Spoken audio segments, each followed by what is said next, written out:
you a home grower looking for a little bit of help? Are you ready to learn as much as you can about your favorite hobby? The Homegrown Helpers brings you informative interviews from experienced growers that have taken the next steps in their journey and decided to help you grow top quality cannabis all in your home. Now welcome in our host, Rob Smith, along with this week's Homegrown Helper.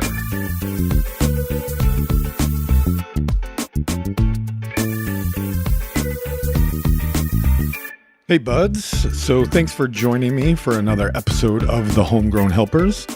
I've received some feedback, some reviews over the last couple of days, specifically from iTunes user Doobies and Boobies. Quite the handle there. I appreciate your candid feedback and letting me know that the intro had gotten a little too long and maybe a little too annoying for everybody to listen to over again. So I'm going to try and speed this up. I hope you're listening, and if you're not, hopefully you'll come back and realize that I do take your suggestions for improvement to heart and want to move things along for you. So real quick, this is the Homegrown Helpers. We recorded a bunch of content before we switched our name from the Geek Show, so please disregard any mentions of the Geek Show and just plug into your subconscious brain that this is the Homegrown Helpers now, where we interview home grow consultants from all over the world, bringing you tips and tricks for your grow to make you a better grower. So we ask, the only way for us to grow is to have you rate, review, subscribe, and share the podcast with anybody else that is interested or starting their growing journey.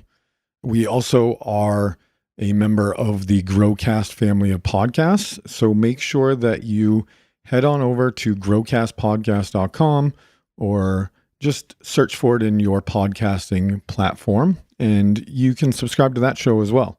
We all are here to help make you a better grower, so we bring you little bits of information in different ways. Growcast interviews a bunch of growers.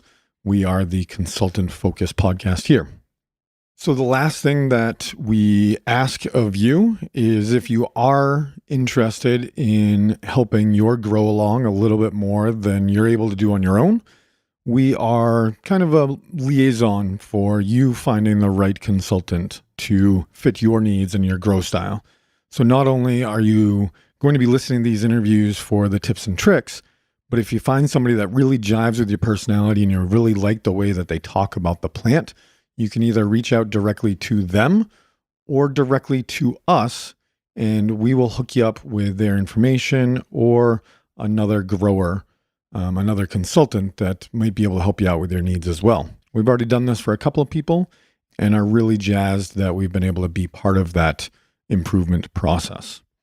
So last thing up for this episode is we are launching our membership program along with Growcast in the next couple of weeks. We have steep discounts from Gorilla Grow Tent, Sweet Leaf Plant Nutrients, Atlas Plant Trainer, Rooted Life, Newt Tools, Humble Garden, Mammoth Microbes, Sohum Living Soil, Vivid Grow. Pretty much anything that you need to get growing, we're going to be able to provide steep discounts through our membership program.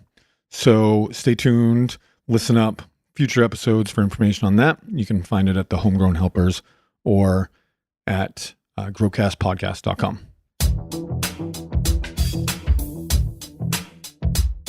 And now that we've wrapped all that stuff up, let's welcome to the show today's Homegrown Helper, Simon. Thanks so much for having me. So Simon, why don't you tell us where you're from and how long you've been growing cannabis? Sure. I was actually originally born in Pennsylvania in the mountains, and started growing and working with cannabis about 10 years ago.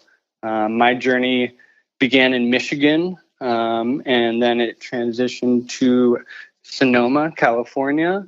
Went all the way up to Oroville, over to Vermont, and now I've landed in Puerto Rico, the island of Puerto Rico, just off Florida coast. So you have grown in all sorts of climates now, right? Indoor, outdoor, underground, above ground, greenhouse, whatever you can think of. I've actually made a point to learn everything. Some people really strive to master the indoor climate, but I thought it was really important for what I was doing to learn every facet of the industry. So I'm sure we'll get into this a little bit with some of our questions, but what's the biggest difference from growing in Vermont or the extreme northern hemisphere and down into Puerto Rico like you are right now? Sure. I'd say the biggest difference is controlled environments, the availability of them to find, this well enclosed climate controlled environment is incredibly difficult. I'm seeing people retrofitting abandoned military warehouses, and the extent people are going to is insane. And then, popping seeds outdoor at a small scale operation is much difficult. We have extreme heat, gets up to 95. We have humidities of 60% all year round. So the big difference is the preparation that I'm seeing being put into these facilities, and what I've had to do is more intensive. Great. So Simon, this extensive background, not everybody that's been growing for 10 plus years decides to start a consulting agency and help others learn how to grow. What made you decide to take that leap? I saw a need for it. I was working with some clients who had a 70 light and were really pushing out a lot of product. And there were a lot of things that weren't being done correctly, even though the business overall was successful and things were great. There were still major gaps, major losses, risk mitigation things that needed to be done, compliance aspects, things that just weren't being considered on a smaller scale. And these people were preparing to scale up to a larger industry. So what I saw was that there was a direct need for some of these smaller cultivators to learn the ins and outs of the larger industry and take a more professional attitude towards growing cannabis, because I believe that it's medicine and it's needs to be treated in a certain way, and the regulations put out by the government outline how to do that. So being in compliance and following through with that and running a well-organized cultivation facility does require consulting, and that's on many different scales. So I started a company because I think in the Caribbean, there's going to be a lot of different levels of people growing, from Jamaican outdoor farmers trying to grow some medicine for their family to expats moving to St. John's and wanting to set up a large scale outdoor facility with no experience. And how do you help these people? Do you consult them every step of the way and give them all the information you can? And that's what I think you do. Great. Absolutely. There is the opportunity for helping all levels, like you said. But I also think, helping people from A to Z, but also like, hey, I'm having a problem with M coming after N. Can you help me line those up? Troubleshooting almost. Sure. And that, the reason that I kind of preach the collective idea is that, nobody's an expert on everything. It really takes a collective of people and information to make everything work together. And, recently I had a problem with my clones, and I called one of our consultants. I said, hey, can you come over and can you provide this service that we're going to prepare for other people? And it was really successful. And I said, this is the type of thing that a lot of people are going to need. Maybe they don't need a whole business plan. Maybe they need an hour conversation where they can say, hey, my temps are here, my humidity is here, what's going on? And you can say, you're probably overwatering. Man, there's just, we were talking before we hit record how I just left the New England Cannabis Convention the entire weekend. And you really bring up a good point, how it seems like in the cannabis industry, everybody does everything. Everybody has their hands in a little bit of every piece of this market. And I'm not sure, if that's ultimately the most successful way to go about it. Maybe it is digging deep into one particular area like you said, maybe it's the clone guy or, the heat, humidity, HVAC guy. I'm not sure. Do you have any thoughts on that? Sure. It's like going to the doctor. I think there's specialized doctors for each aspect of the human anatomy. But then I You guess can there's also the general practitioner that can help you send you to exactly, a yeah. specialist. There you go. Sure. What do you have the Great budget for, and, analogy. and what's nearby to you? And there's great doctors, and then there's great networks. I think that there's power in both, and you're not always next to that person, and aggregating information is something that we do. And what I have strived for is to do what you say, is to target on something specific. I believe strongly in outdoor tropical sativa cultivation in a regenerative way. So using organic inputs, trying to use live soil, all those things are something that I try to pitch specifically, and have kind of tailored my focus on. So I believe in that idea, but in practice, Right. it seems to require a renaissance man to be in the cannabis industry. And I'm not sure if anything's wrong with that. I think having a well-working knowledge of electricity and plumbing and irrigation, as long as those things function for you, you may not be the one installing all of them, but you should certainly know how these things function. Sure, absolutely. Now, with our focus on the home grower here at the Grow Geek Show, Simon, I know you said that you have a home grow. Why don't you tell us what that current home grow setup looks like? Sure. My home grow is very small. It's mostly for outdoor cultivation. So what I do is I start with a very small indoor box using LED lights, and I raise my little seedlings. I pop from seed. I just recently received some clones from a friend, so I have those in there, and we run those for a couple weeks, up to a month, however long we want to get big. And then we pop them outside, and I just have big boxes. We made them out of wood, and we fill them up with mixture Pro Mix and live soil and natural nutrients, and then we let them grow outside. And we have 12/12 sun here all year long. So for a little bit, we use an outdoor light just to trick them, keep them vegged as they acclimate to that outside climate, and then we flip them, and we just let them flower. It's a very, very small operation. I'm not going for gigantic, huge plants. Kind of what I like to do is just watch this plant naturally evolve with as little inputs and as little, other than stress. I do a little bit of low stress training, just kind of spread them out a little bit. But other than that, I get my flower for personal consumption from other places. And so this is literally a grow for experimenting. I do some breeding. I do some other things, but it's very small. Great. Thank you for sharing that. Sure.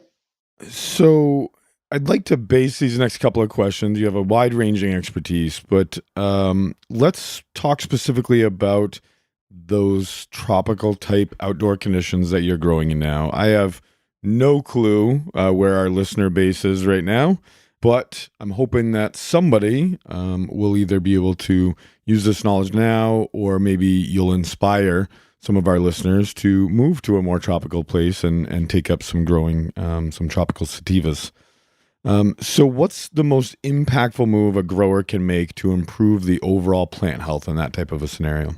Sure. So extreme sun and extreme temps mean that you need light diffusion. So what we do, instead of making the standard greenhouse, which would be like a poly-covered tunnel, which would, essentially keep heat in, which is great for the winter, what we do here is we make shade houses.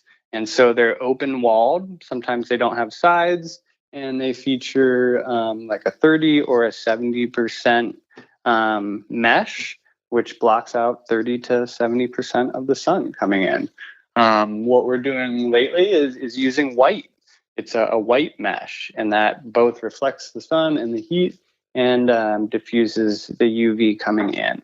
So the biggest thing, you can't just pop a plant outdoors. This is not Colorado. This is not California. It's a tropical. So basically, you need to protect the plant. So creating these environments that allow for a healthy root to be established. Basically, if it gets too hot, if it gets too dry, we've seen all kinds of things that happen to the roots. They're not happy. They don't extend out. They don't grow in the way they should. So keeping the medium covered, we use a lot of hay, cover crops, so the cover of the soil is constantly photosynthesizing and it's not barren. That way, all the nutrient uptake is protected, and basically protecting the top and protecting the bottom. So creating a tropical greenhouse is a little bit different than a totally enclosed greenhouse that they see upstate. It's a little simpler. Great. That really made me think about a rule of thumb that I always put to use in my grow room, that if I was uncomfortable, meaning, too high of a temperature or humidity, that more than likely my plants were uncomfortable.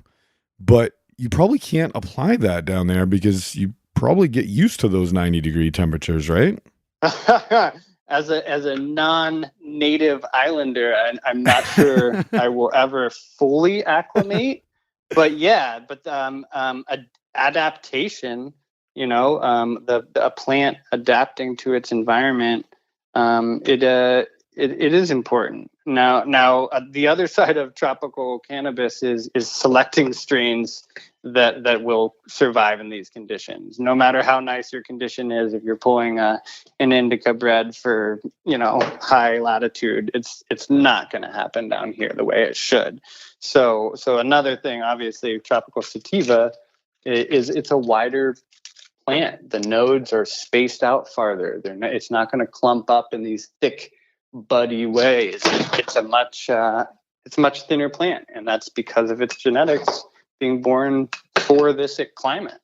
So selecting the right strain would probably be the second, aside from correctly prepping the environment. Great. Pro tip number 2.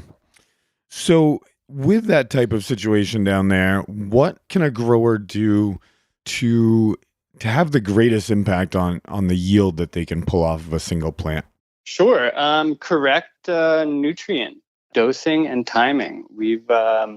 We've experienced a lot of local farmers just kind of neglecting their plant overall. They're not giving it the right nutrients at the right time, and it's not growing the way they should. It's stunted, because of the heat. It's requiring more water. It's not as happy when it's not fed proper, and because it's losing so much water every day, then it needs a little extra. So extra water, extra nutrient, and at the right time.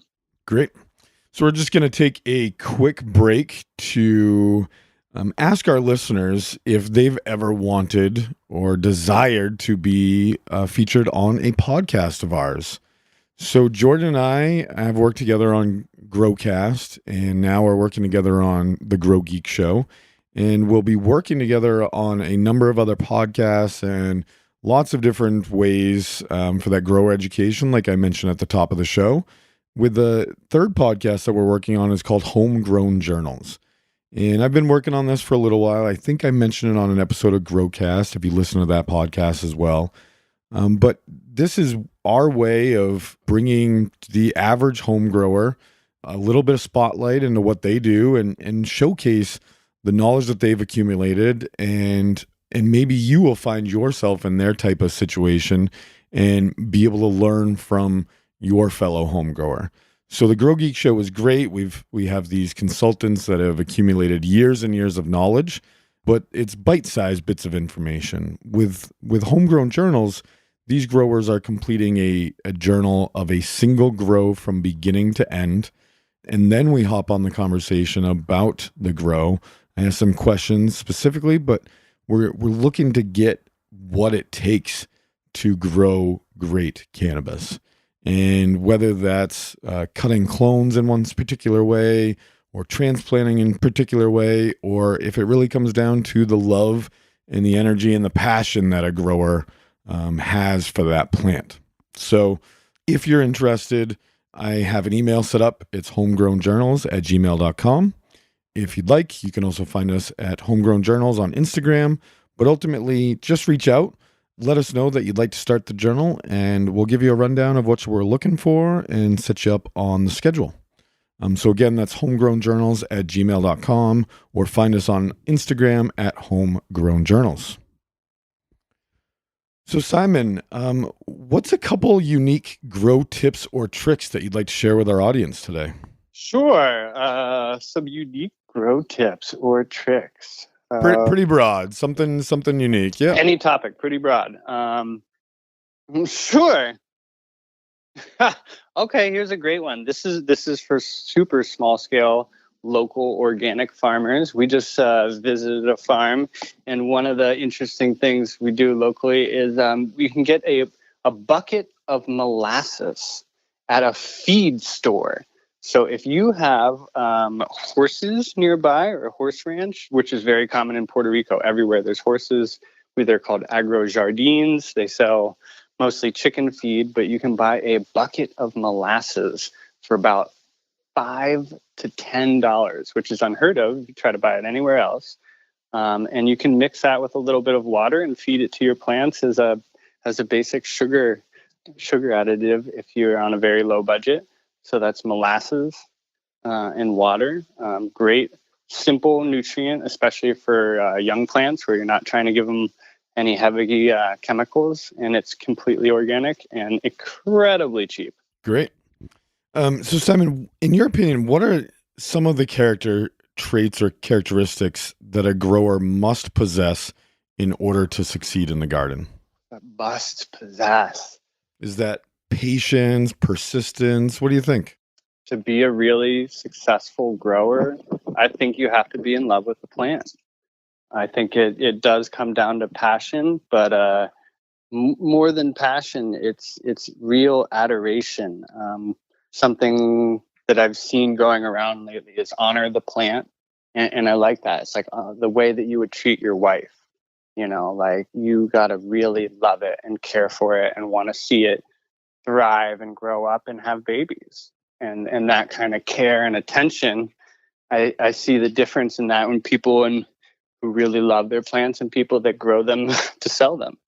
It's a big difference. It's usually the difference between a home grow and a large scale facility. But I've seen large scale facilities where these people, damn, they love their plants, and you can see it. And they love showing it. They love everything about it. And they go home at night and they continue researching and they continue their path and their relationship with the plant. It's not a job. It's a way of life. Yeah, my wife wishes she received as much attention as my plants do. Maybe your Hi, wife honey. should join you in the garden.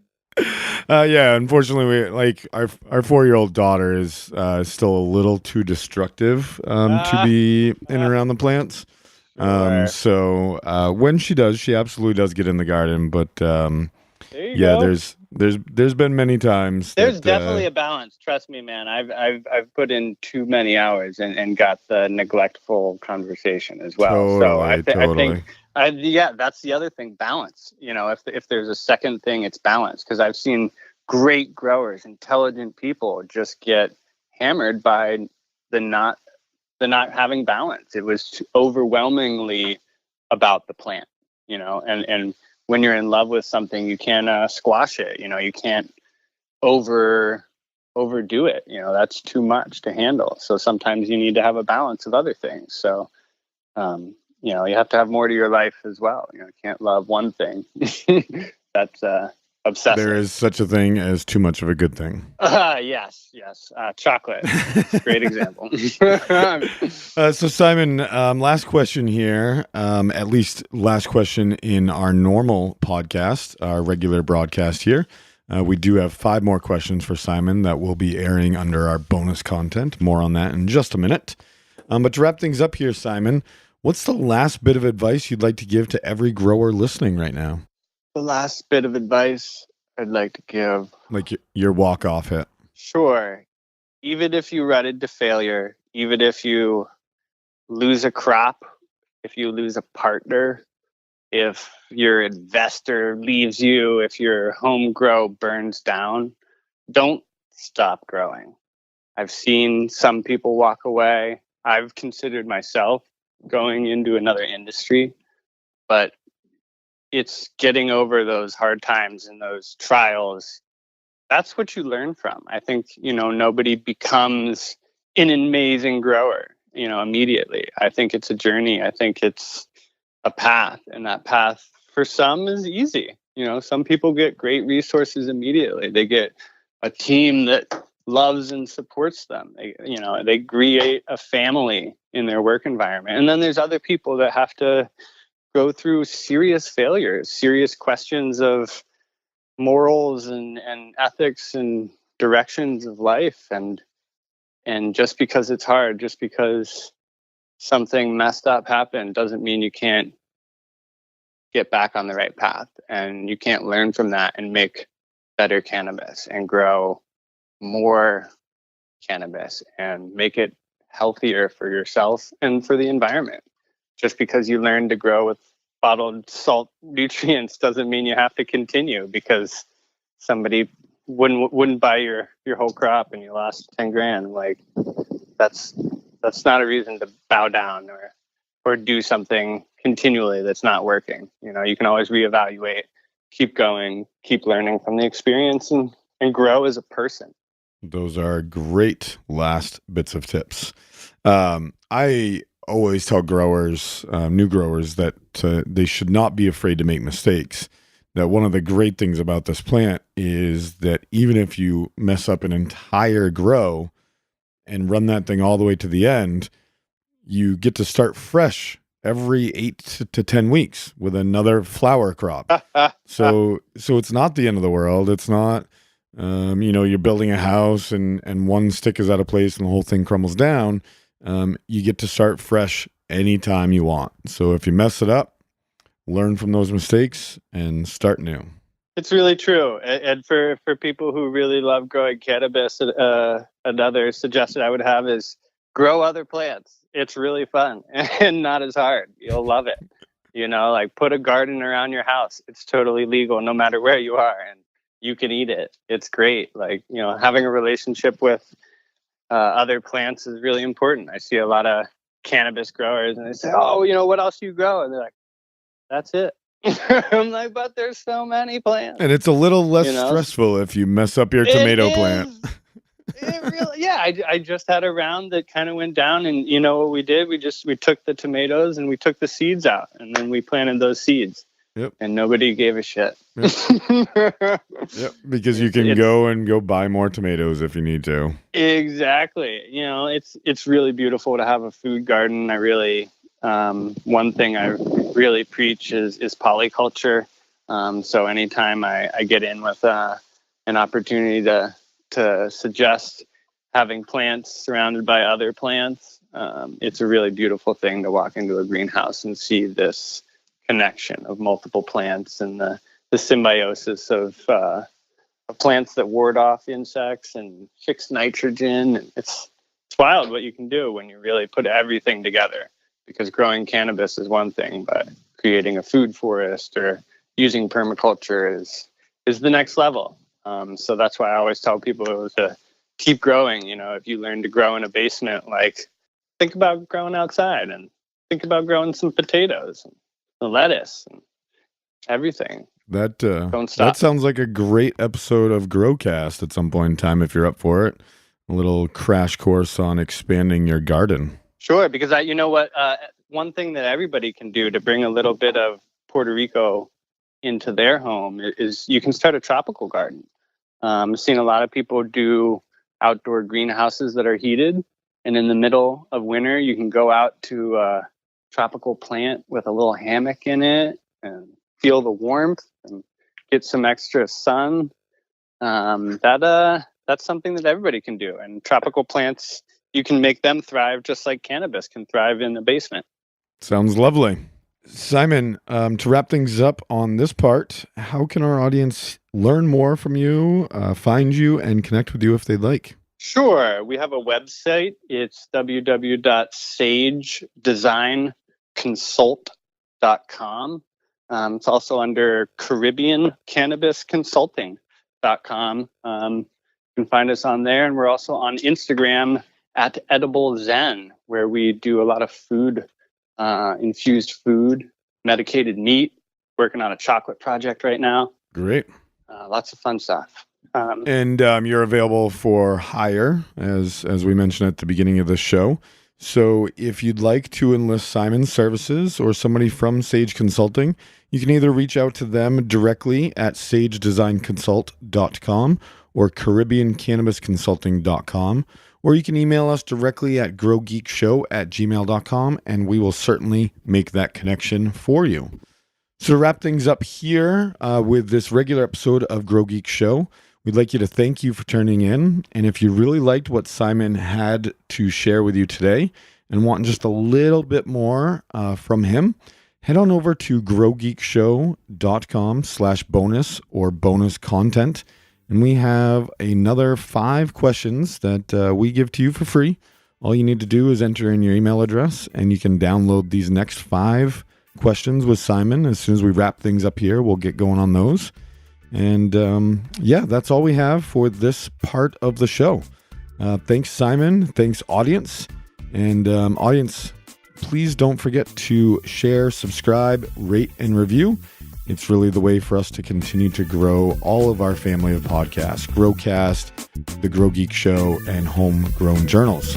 Thanks again, and talk to you soon.